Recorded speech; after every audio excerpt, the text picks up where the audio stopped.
Are you a professional in the music industry and frustrated with all the legal issues that you must deal with all the time? Well, let us help you. At the Fine Law Firm, we've helped people just like you, entertainers, weave their way through the legal issues that you face. Eric Fine has over 10 years of experience working with entertainers just like you. From copyrights to royalty agreements, to venue agreements, anything that's involved with your business, Eric Fine can help you. You can easily reach Eric at 214-522-9596 or find us on the internet at ericfinelaw.net. That's fine, F-E-I-N law.net. Eric Fine, ready to help you with anything you may face. Get out there and do your music thing and leave the legal issues to us. Eric Fine Law, 214-522-9596. Call us today, Eric Fine Law. Hey everybody, it's The Trout, and I hope you're having a great day, and welcome to this episode of The Trout Show. Today, I go all the way across the planet to Perth, Australia, to interview a young lady, Perrie, who talked to me about her upcoming career in the music industry. Now, you're probably wondering, how do I find these people all the way across the planet? Well, I'm always looking on the internet and the social media to find some talented young people, whether it's independent artists or people that are pretty well known where they are, to give them an opportunity to maybe be exposed to more people to listen to them. Bailey's no different, except one thing. She's just only 15, and she's starting to write some wonderful, great pop songs that are starting to get a lot of airplay down in Australia. Not only that, her socials are blowing up a little bit. She has over 700,000 views on her YouTube, and people keep following her on Instagram and TikTok. And Bailey sat down with me. She was actually in her car traveling with her mother to another location when she talked to me for a few minutes. And that's what I have to do. Wherever they have time to talk to me, artists spend time with me and talk about their careers. Of course, she's had a short career, but she's already making headway down there. As I said, she's winning awards and she's getting a lot of exposure. So I look forward to you listening to or watching this episode about Perrie and her pop music. So up next, all the way down under, with upcoming star Perrie, talking about her musical career and her upcoming music. That's next on The Trout Show.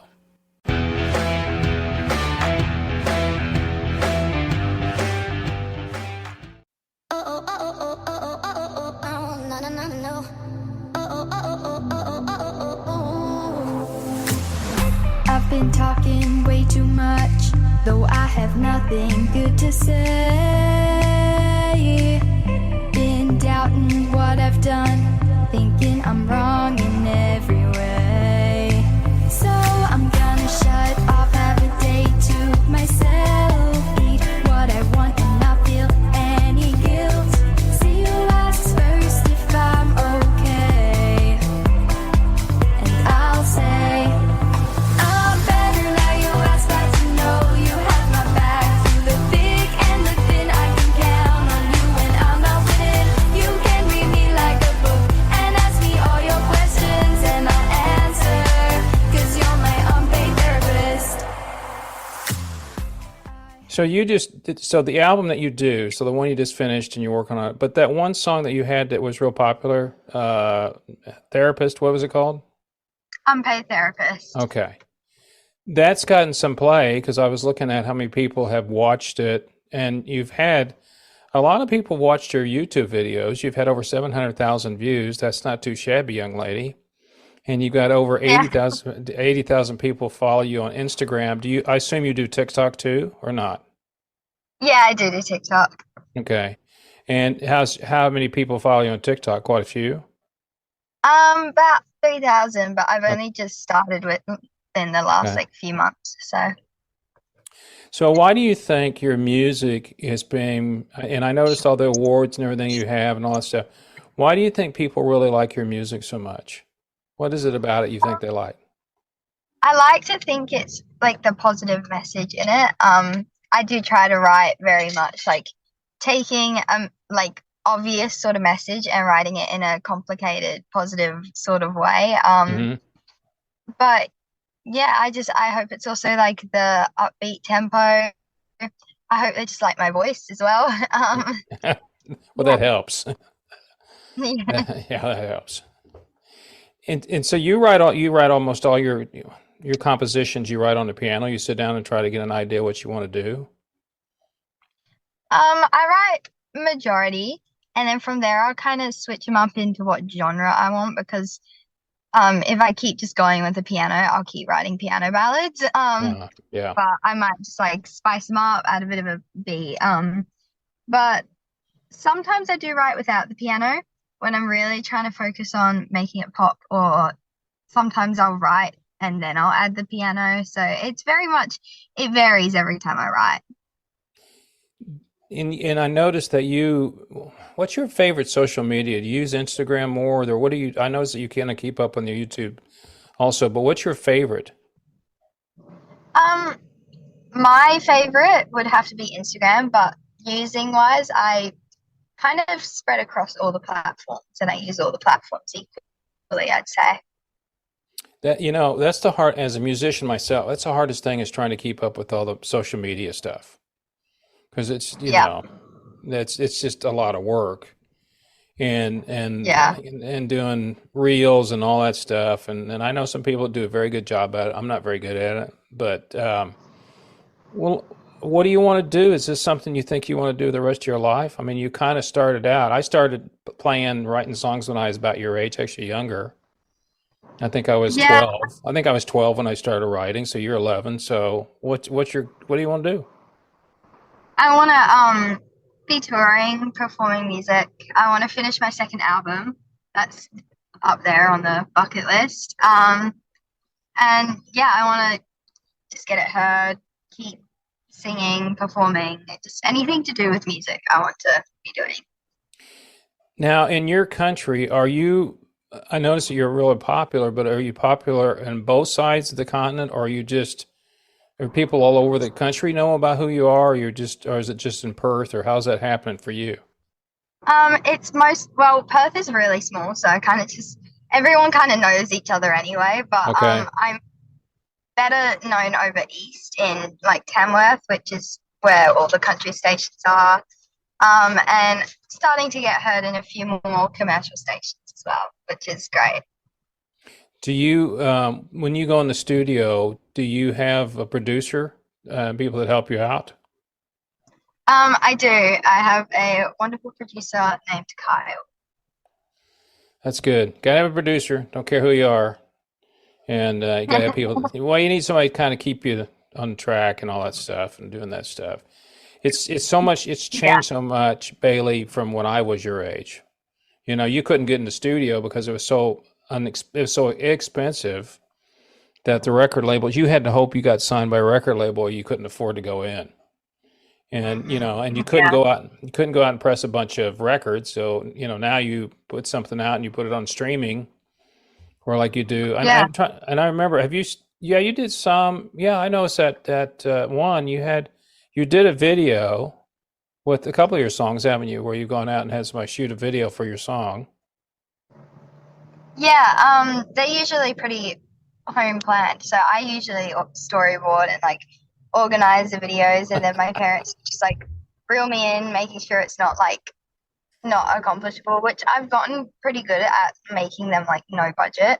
Like, believe it or not, my last music video probably only cost about $100, $200 altogether. And that was purely for like costuming, but the filming and everything was absolutely free because we just used our own camera and stuff like Well, that. sure. And I edited the whole video. There you go. So from start to finish, you're the person, right? Kind of, yeah. I gotta give my parents some credit, but Just yeah, yeah. You're here because of them, so that's important to give them credit for that. So do you have brothers and sisters? I have a brother. His name is Connor. And he also loves music as much as I do, but he's going through the phase of the vocal change. So Ah, he's just waiting a little bit before he starts releasing music. and do your parents, do they play any kind of music? Do they have any? They like music? Do they play any instruments? My whole mum's side is Irish, so they're all the musical side. Um, and my dad is tone deaf, so I'm lucky to get he's singing. But I love it. yeah, they do love music. Dad loves listening to music, and he's very good at the instrumentation and analyzing the instruments. Whereas my mum's very good at like if there's a line that doesn't make sense, she'll be like, you should think about changing that sort of thing. She's more the songwriting, my dad's more the instrumentation.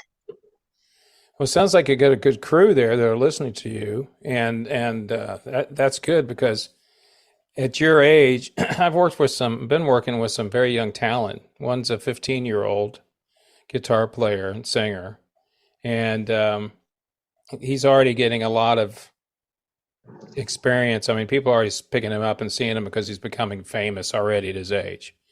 So, in your situation, it's a little different. You like Perth, but then you want to go over to the other side of the country. And I've watched enough documentaries from your country. There's nothing in between. So you can't. No. So it's like a long ways over there to do what you need to do. Yeah. Now, do you go out and perform? Have you done any of that as far as going and putting a band together or tracks and listening to it and just performing? Doing more performances is the goal for this year.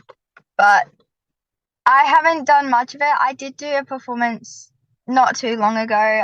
It was my first performance of the year at the Channel 7 Crab Fest. But yeah, that's all I had done so far. And people seem to enjoy it. So it made me realize I want to do a lot more of it. Well, that's important that people enjoy it. And as a songwriter myself, excuse me, there's nothing better than people liking your music.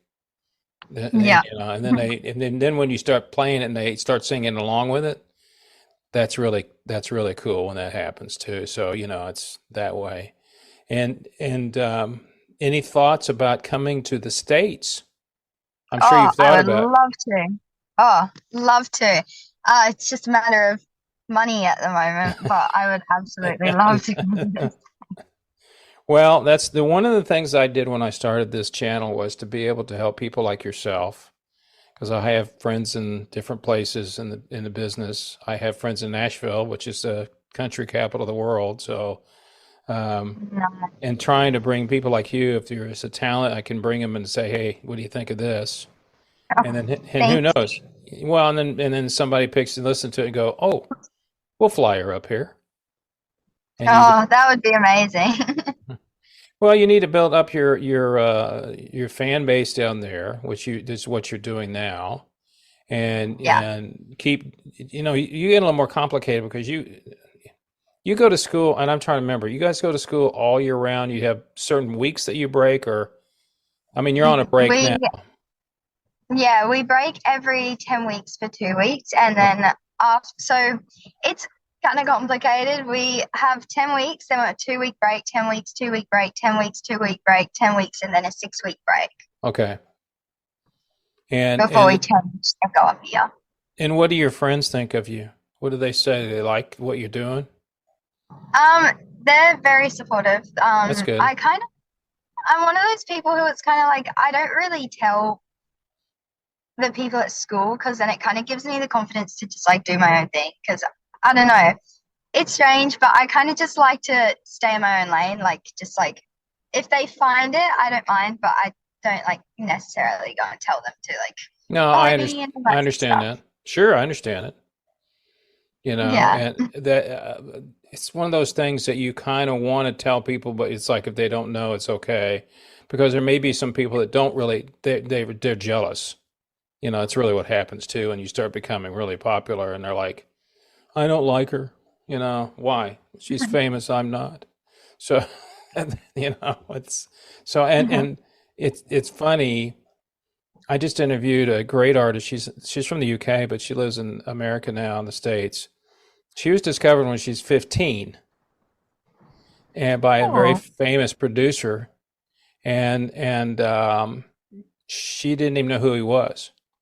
Her dad, she put a band together. She's a blues guitarist and artist. She's a great artist, great guitar player.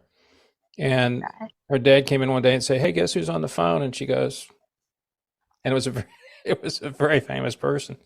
And so she was discovered then, and now she's 38, and she's been touring ever since then. That's what she does for a living.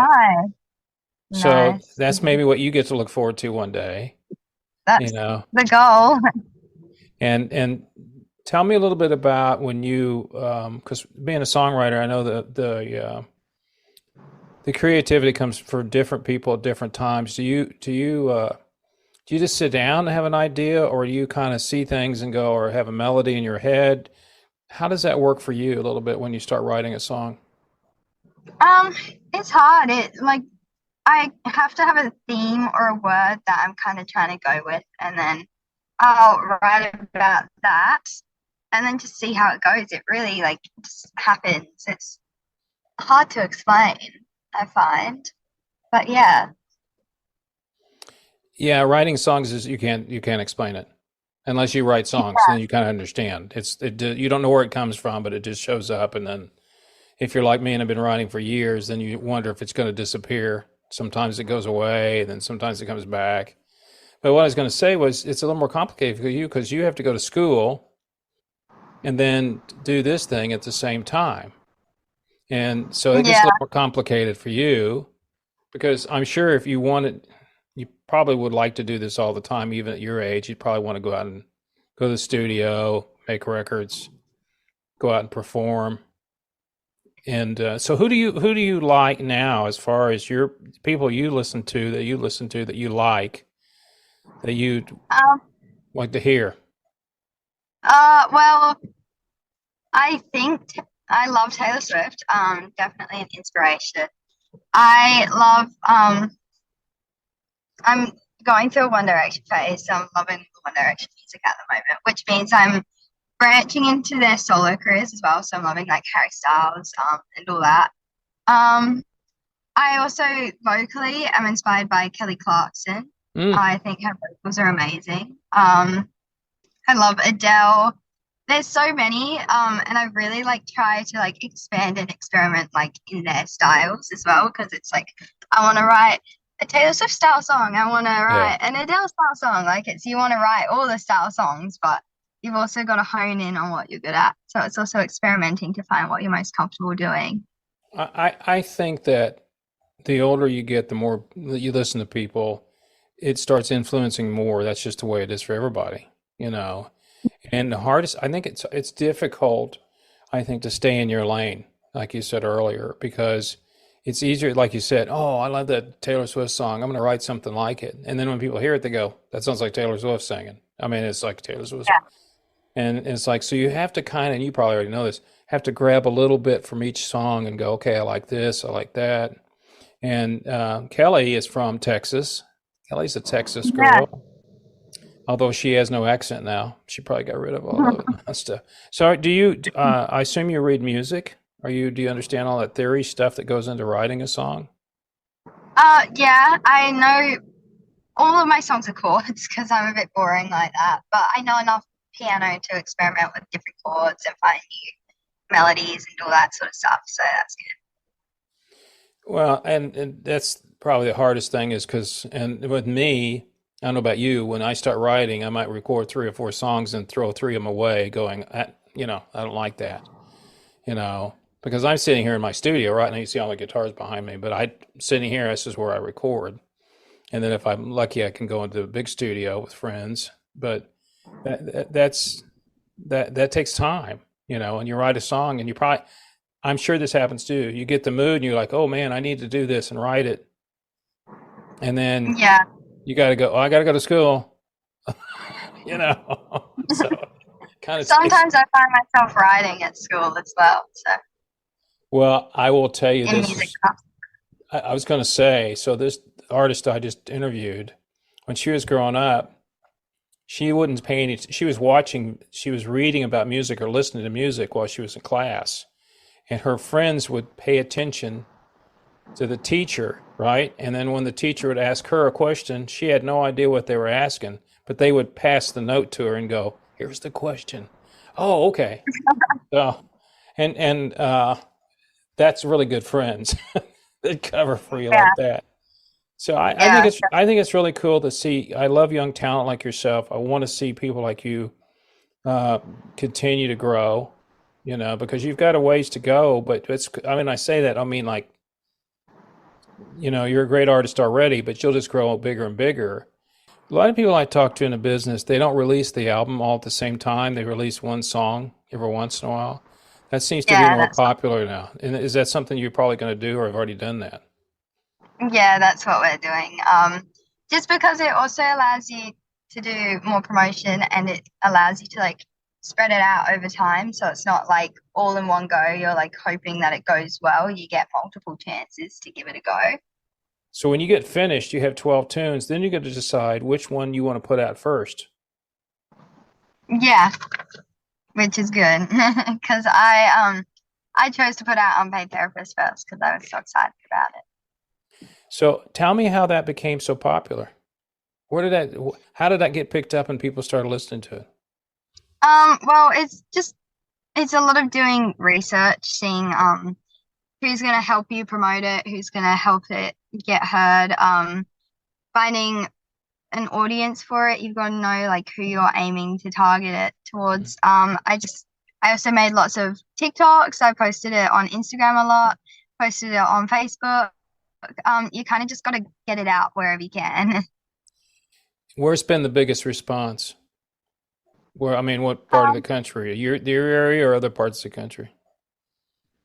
Definitely over Eastern Australia, I'd say. And why do you think that is? I think it's because they already knew me the best, like coming into it. Because they had played some of my other music as well. So it was because of that. And I was able to get a lot of radio interviews from over there, which was also great. Do you remember the first time you heard your song on the radio? I do. It's just like because you can plug things in and you can Bluetooth to your car now. Like it just feels surreal. Like you feel like you're playing it from your phone or something. It's like you have to think it's coming from a station. Yeah. That had to feel good though. It did feel good. When you got people playing your music, it's like, wow, Mm-hmm. and you realize that other people are listening to it and you go, okay, I'm on the radio. Well, on a stream or whatever whatever you're going to be on. And so how long do you think it's going to take you? What's your goal in getting this next album out? How long do you think? Well, let me rephrase it. When do you want to be finished with it? What's your goals to be finished with it? I want to be finished with the album as of end of May, beginning of June, and then from there on we're just doing 10 weeks like in between releasing. So I am actually announcing my newest song that will be released in like the next 5 weeks. Okay. Today. So that's called Maybe Cool. I Be. So I'm going to change the subject a little bit. Aren't you, I don't know much about, I know a lot about your country, but isn't this your winter comes up pretty soon, or do you have winter in Perth? Is it moderate there, or does it get cold there? Yeah, it's autumn at the moment. That's so what I it's going thought. into winter. And it was quite cold when I woke up this morning, so that's why I got a jumper on. Yeah, it's just the opposite of America. It's just so weird for us, just going like, we're coming into our summer and you're going into your winter. And Yeah. it's like you're going to be cold and we're going to be hot. That's just, Yeah. But yeah, don't you think it's cool that we can sit here and talk to each other and you're about 8,000 miles away? I mean, think about I that. think it's awesome. I think it's really cool It's that we can do this and share, and share what you want to do with your musical career. I feel that I'm pretty good at judging character and musicality. I think you're going to be pretty popular. Thank you. I think one day I keep track of people like I guess I think I did follow you on Instagram. And when I see you coming to the States, so here's the rule I always tell everybody I interview. If you come to Dallas, you have to give me free tickets. So I can come see you. And a lot of people I interview never come to Dallas because they are in different countries. Sometimes they do come through. But other than that, I don't want to keep you anymore. I know you're probably getting, going to have a party. Or did you say it's a birthday party or breakfast party or whatever? Yeah, it's birthday breakfast. And whose birthday is it? Friend of yours or yours? A friend of mine. Her name's Erin. Well, it's nice of you to go. And taking time out to talk to me, I really appreciate it. So yeah, sorry about it being in the car. No. I love this. Because normally I'm talking to people in their hotel rooms. I had interviewed a gal in Mexico City. She was in her kitchen. I never know where people are going to be. And if you're on tour, you're going to be, in a hotel room. I had one Yeah. I interviewed last year, a band, and he stood outside of the venue that he was going to perform at and sat down outside and did the interview. So being Oh in my the God. car doesn't bother me a bit. You're on Awesome. your. I was like, It also tells me that you're on your way to becoming famous. I can say that. oh. So Thank you. you have a great day. Tell your mom thank you very much. Thank you And so much for having me. my pleasure. I have so much to do, but I keep putting it off. I just want some time to myself, step back and let go. So I'm gonna shut off, have a day to myself, eat what I want and not feel any guilt. See who asks first if I'm okay, and I'll say I'm better now. You ask, glad to know you have my back. Through the big and the thin, I can count on you when I'm not winning. You can read me like a book and ask me all your questions, and I'll answer, 'cause you're my unpaid therapist.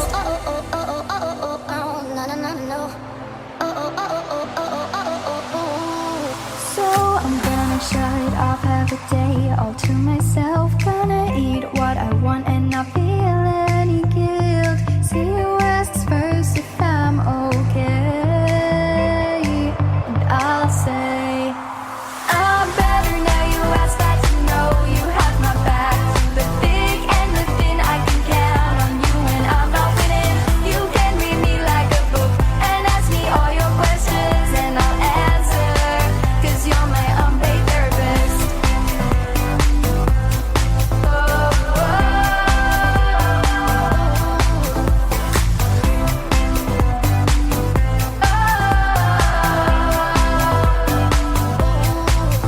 I'm better now. You ask, glad to know you have my back. You're the through thick and thin. You're the one who makes me feel I'm winning. Do have a friend like you who I tell everything to. Thank you for being my unpaid therapist.